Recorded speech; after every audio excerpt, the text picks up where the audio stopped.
श्री स्वामी समर्थ.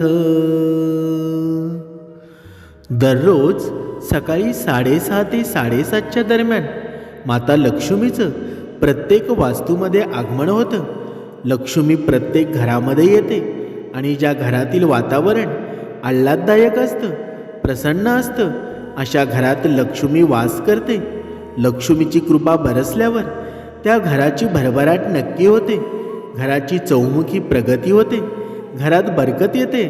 जाणून घेऊया की सकाळी तसेच सायंकाळी 6:30 ते 7:30च्या दरम्यान आपण कोणत्या गोष्टींची काळजी घेतली पाहिजे, कोणत्या गोष्टी आवर्जून कराव्यात आणि कोणत्या गोष्टी करणं कटाक्षाने टाळावं, जेणेकरून माता लक्ष्मीचा स्थायी वास आपल्या घरामध्ये, आपल्या वास्तूत निर्माण होईल. सकाळी तसेच सायंकाळी 6:30 ते 7:30च्या दरम्यान आता लक्ष्मी प्रत्येक वास्तूत येते. अशा वेळी आपल्या वास्तूंची दारं उघडी असायला हवी. आपल्या घराची दारी आपण उघडी ठेवावीत. आपल्या मुख्य प्रवेशद्वारावर गणपती असेल किंवा आपल्या दारावर जी तुळस असते, जो आपल्या उंबरठा असतो, यांची आपण पूजा करावी. उदबत्ती लावावी, धूप लावावा. जर तुमचं दुकान आहे, एखादा बिझनेस आहे, तर त्या ठिकाणी असणाऱ्या देवांची पूजा करून, आरती करून आपण त्या ठिकाणी नैवेद्य ठेवावा. साखर फुटाणे, खडीसाखर पेढे, गुळ खोबरे, जो काही नैवेद्य असेल तो नैवेद्य ठेवावा आणि येणाऱ्या जाणाऱ्या व्यक्तींना तो जरूर द्यावा. या छोट्या छोट्या गोष्टी माता लक्ष्मी प्रसन्न करणाऱ्या असतात. या एका तासामध्ये आपण चुकूनसुद्धा कोणत्याही पदार्थाचे सेवन करू नये, काहीही खाऊ नये, कारण देवपूजा होण्यापूर्वी आपण कोणत्याही गोष्टी ग्रहण करायच्या नसतात. या एका तासामध्ये पैशाची देवाणघेवाण चुकूनही करू नये. सकाळीसुद्धा आणि सायंकाळीसुद्धा पैशाची देवाणघेवाण करू नये, ती थांबवावी. कोणालाही मीठ आणि तेल या वस्तू अजिबात देऊ नये. लक्षात घ्या, शक्यतो कमीत कमी बोलावं, मौन पाळावं आणि वादविवाद टाळावेत. विशेष करून कोणत्याही स्त्रीसोबत वादविवाद होणार नाही, कारण महिला हे प्रत्यक्ष माता लक्ष्मीचं रूप असतात. केवळ स्त्रियांनाच नव्हे तर कोणाशीही वादविवाद होणार नाही, भांडणं होणार नाहीत, याची काळजी घ्यावी. माता लक्ष्मीच्या आगमनाचा हा काळ, या काळामध्ये जर आपण भांडत असलो आणि आपल्या तोंडातून अपशब्द बाहेर पडत असतील, तर माता लक्ष्मी आपल्याकडे कधीच येणार नाही. या काळामध्ये आपण नखे काढू नयेत, नखे काढणं टाळावीत. कसे स्वच्छ करू नये, केस स्वच्छ करू नयेत, कपडे धुवू नयेत किंवा भांडीसुद्धा घासू नयेत, भांडी स्वच्छ करू नये. या काळात कोणत्याही व्यक्तीत जामीन राहू नका. या काळामध्ये जर आपण जामीन राहिलात तर फार मोठ्या आर्थिक संकटामध्ये आपण सापडू शकतो. एखाद्याचा महत्त्वाचा फोन असेल, फोनवरती एखाद्याची महत्त्वाची बोलणी असेल, तर ती या एका तासाच्या काळात आपण टाळायला हवी. महत्त्वाचे फोन टाळावेत. केस कापू नये. जर पैसे द्यावेच लागत असतील तर हे पैसे देताना बोटांची कात्री करू नये. त्यांनी मोठा तोटा होऊ शकतो. आर्थिक तोटा म्हणजेच पैशांमध्ये मोठा घाटा तुम्हाला येऊ शकतो. या काळामध्ये आपण नामस्मरण अवश्य करावे. तुमचे जे इष्टदेव आहेत, तुमचे कुलदैवत आहेत, ज्याप्रमाणे श्री स्वामी समर्थ या नामाचा जप केलात तर तुमच्या जीवनामध्ये समृद्धी प्राप्ती होते. किंवा ज्या देवतेस तुम्ही मानता त्या देवतेस मंत्राचा जप किंवा त्या देवतेच्या नामाचा जप आपण या ठिकाणी अवश्य करावा.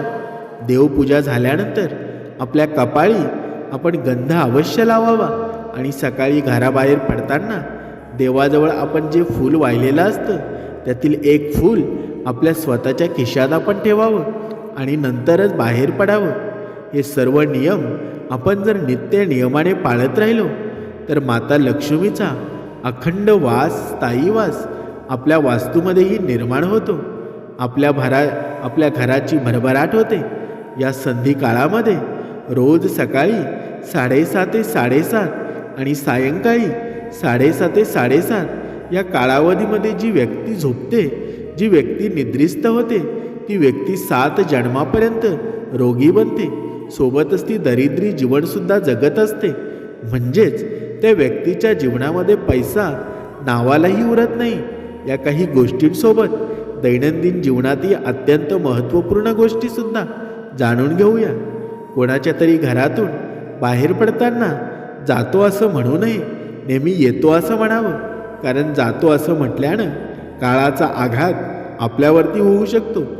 कोणत्याही उंबरठ्यावर, आपल्या घराचा असो किंवा इतरांचा असो, कोणत्याही उंबरठ्यावर शिकू नये. रात्र झाल्यानंतर जेव्हा सूर्यास्त होईपर्यंत सूर्य मावळेल आपल्या घरात आपण शिळं घालू नये, म्हणजेच शिट्टी वाजवू नये. अनेक जणांना दातांनी नखे कुरतडण्याची सवय असते. ही सवय लक्ष्मीला घरातून बाहेर काढते. असा मनुष्य नेहमी दरिद्र राहतो. त्याच्या पाठीमागे रोग लागतात आणि म्हणून दातांनी नखे कधीही कुरतडू नये. शनिवारच्या दिवशी गोड तेल म्हणजे जे आपण स्वयंपाकात वापरतो त्याची खरेदी करणं टाळावं. असं तेल आपल्या घरात आणू नये. मात्र आपण शनिदेवांना वाहण्यासाठी हे तेल खरेदी करू शकता आणि हे तेल वाहून सुद्धा शकता. शनिवारच्या दिवशी दाढी अजामत चुकूनही करू नये. दाढीसुद्धा करू नये, त्यामुळे सुद्धा पैसा टिकत नाही. सोमवारच्या दिवशी विशेष करून लोणी कडवणे टाळावं. सोमवारी लोणी कडवू नये. तुम्ही जर भगवान शिवशंकरांना मानत असाल तर अनेक जण बेलाची पानं वाहतात. लक्षात ठेवावं, बेलाचं पान नेहमी पाळत पाहावं लागत नाही. बघा, बेलाचं पान असतं नेहमी पाळत व्हावं लागत. याची दिशा, योग्य दिशा लक्षात ठेवा. अनेक जण गणपतीला तुळस अर्पण करतात. गणपती बाप्पांना तुळस कधी अर्पण करू नये. मात्र गणेश चतुर्थी जेव्हा असेल, या गणेश चतुर्थीला आपण आवर्जून गणपती बाप्पांना तुळस वाहू शकता. हे चालतं. रात्री झोपताना दक्षिणेकडे पाय करून कधीही झोपू नका. कारण आपण साक्षात मृत्यूला म्हणजेच मृत्यूच्या देवतेस आमंत्रण देत असतो. अशी व्यक्ती अनेक रोगांनी, अनेक व्याधींनी ग्रस्त बनते. असाही नियम आहे.